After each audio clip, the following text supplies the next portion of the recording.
បាទជំរាបសួរដល់លោកគ្រូអ្នកគ្រូបងប្អូនរួមជំនឿនៅក្រៅនៅក្នុងទាំងអស់បាទជាពិសេសម្ចាស់ឧបត្ថម្ភនៅក្នុងព្រះវិហារសង្ឃឹមជីវិតថ្មី3នៅភូមិក្រញូងបាទដែល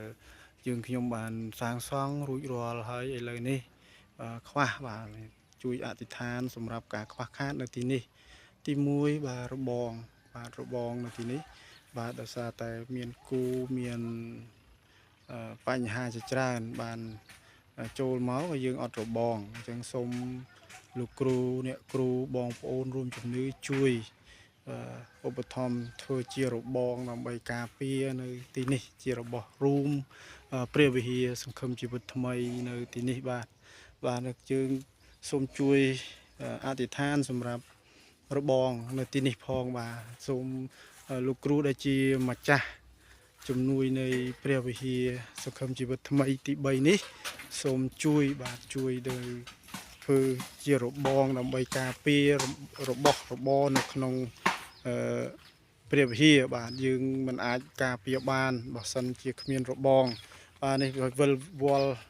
អស់ហើយនៅផ្លូវចូលគាត់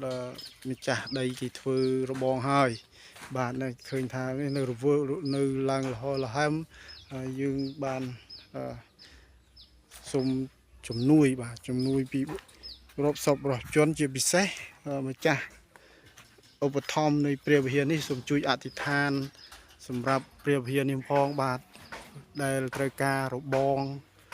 ធ្វើដើម្បីការពារសត្វនិងការពារកុំឲ្យមានសត្វចូល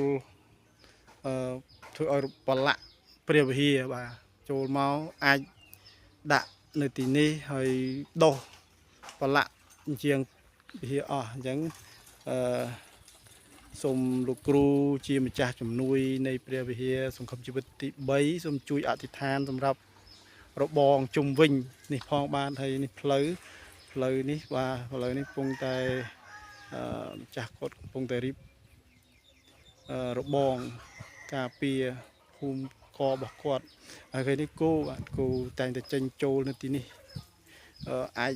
ដោះប្រឡាក់អស់បាទប្រឡាក់នៅព្រះវិហារអស់អញ្ចឹងសូមលោកគ្រូអ្នកគ្រូរួមជំនឿជាពិសេសលោកគ្រូជាអ្នកជួយឧបត្ថម្ភនៅព្រះវិហារនេះជួយ